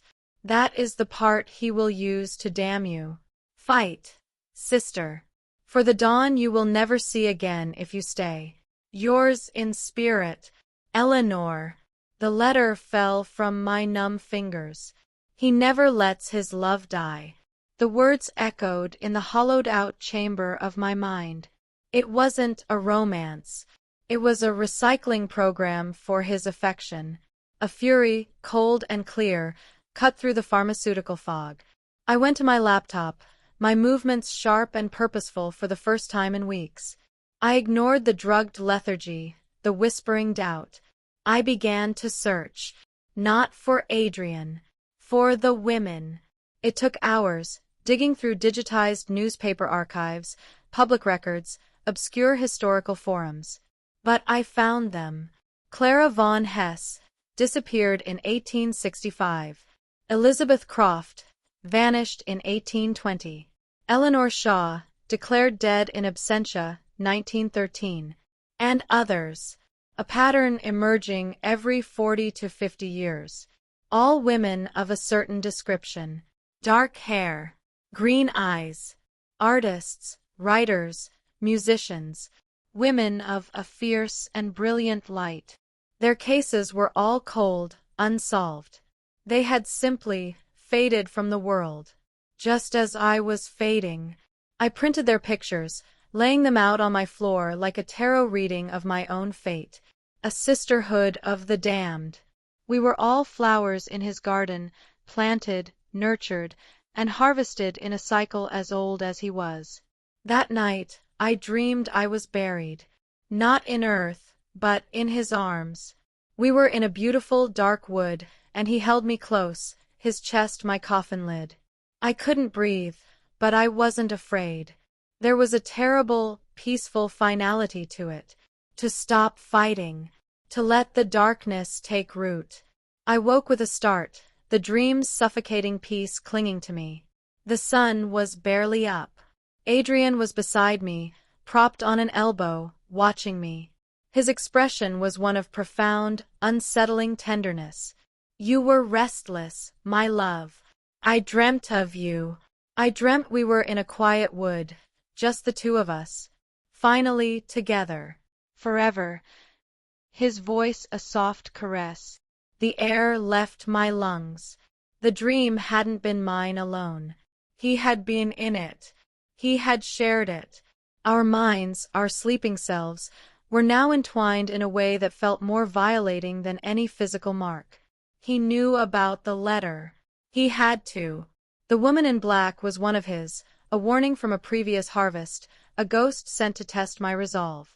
Or perhaps, this was all part of the ritual. The final act of gaslighting, to make me question even the warning meant to save me. He leaned in and kissed my forehead, his lips like a brand of ice. Forever is such a beautiful word, don't you think? It has a taste all its own. A ghostly whisper at my neck. I looked into his endless dark eyes, and for the first time, I didn't see a monster or a lover. I saw a system. An elegant, self-perpetuating machine of consumption. And I was the designated fuel. The letter from Eleanor was not a key to escape. It was the final page of the manual, explaining my purpose. I was a renewable resource. And he was ready to reap.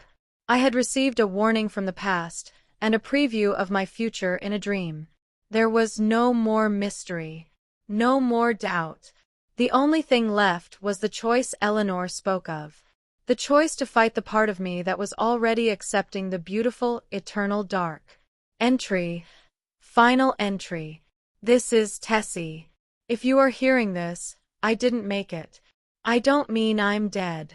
I mean I'm gone. The woman I was is no longer here. Something else is wearing her face. I know how it ends. I've read the last chapter in Eleanor's diary. I've seen the final exhibit in his collection. He doesn't kill us. He converts us. He hollows us out and moves in. I am becoming a tenant in my own body, and my lease is up. He's here.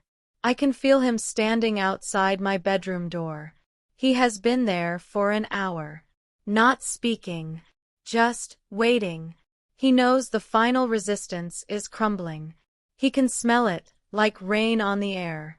He thinks I'm afraid. And I am. But more than that, I am tired. So terribly, eternally tired. The fight has been ripped out of me, fiber by fiber. The part of me that wanted to be seen, to be loved for centuries, that part is winning. It's a quiet, devastating victory. A A soft, polite knock at the bedroom door. Not a demand. An invitation. Adrian, filtered, his voice muffled by the door, soft, desperate, heartbreakingly sincere. Tessy, my love, please, let me in. I was whispering into the phone. He's here.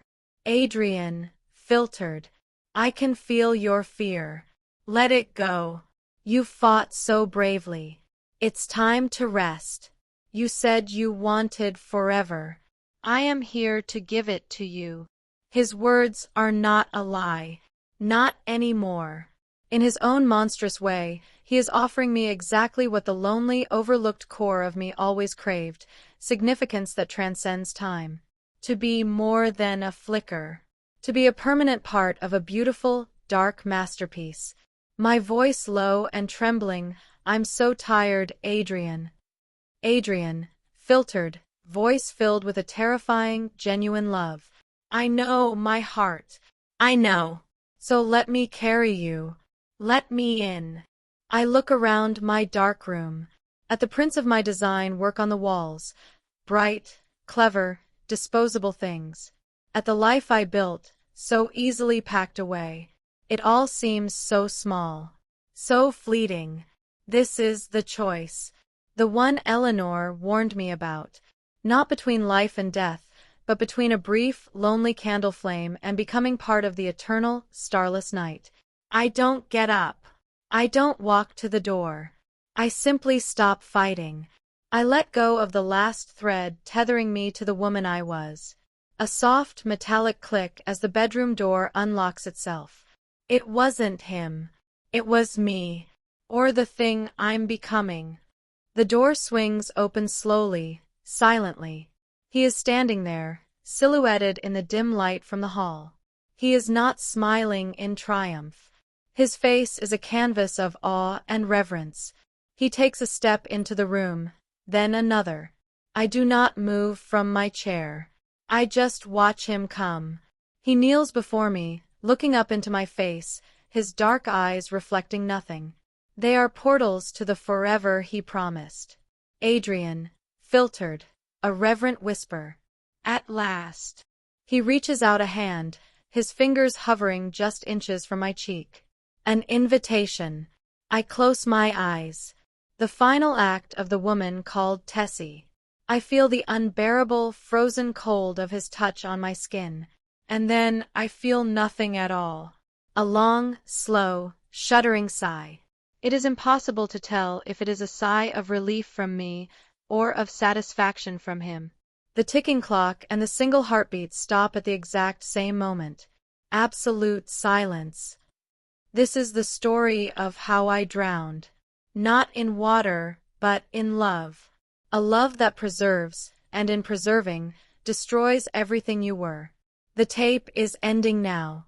There is only the recording stops abruptly.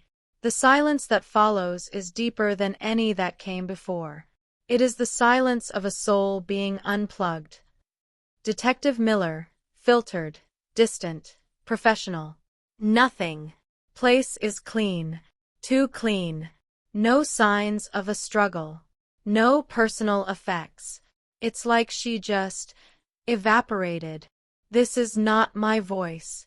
This is a ghost in the machine. A compiled memory. A postscript.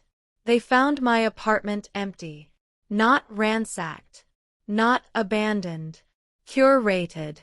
The police walked into a stage set of a life, but the main actor was gone. My clothes were in the closet, my food in the fridge, my toothbrush in the holder. But the things that mattered, my laptop, my journals, the hard drives with my design work, the photographs of my family, were gone. Erased like I had never existed at all. The only thing they found of any note was a single unmarked data stick, left in the center of my otherwise empty desk. On it, a single audio file. Love_01.wave. A digital click, then the sound of Tessy's compiled voice notes playing back, edited into a seamless narrative. It is the story we have just heard. It ends with her final whisper from chapter 14. Tessy's voice, From recording. This is the story of how I drowned. Not in water, but in love. The tape is ending now. There is only The recording seems to end. A beat of silence. Then, a new sound emerges from the background of the final recording. It is the sound of two distinct heartbeats. One is slow, cold, and steady. The other is frantic, human, terrified. The human heartbeat begins to slow, its rhythm faltering, growing weaker. Tessy, V.O. The official report listed me as a missing person. Presumed deceased. The case went cold. My story was filed away as the tragic paranoid ramblings of a mentally unstable woman who likely wandered off. They didn't hear what was hidden in the silence. They didn't have the ears for it. The two heartbeats on the recording continue. The human one grows slower and slower, until it perfectly matches the rhythm of the cold, steady one. They beat as one, a single, synchronized, unhurried pulse. Then, even that fades into silence. Tessy, V.O. But if you really listen to the very end of that file, past the point where the voice stops, you hear it. The truth. The very final second of the audio file is played again, amplified. Underneath the fading heartbeat is a whisper. It is Tessy's voice, but it is calm, cold, and filled with a dark, ancient knowing. It is her voice, but it is not her alone. Tessy's voice, a cold whisper. He's not a monster. I am. But for a select few who listen closely, who hear the two heartbeats slow into one, who catch that final chilling whisper, it serves as a warning. Love can be a beautiful curse, and eternity is not a gift given, but a price paid. In full.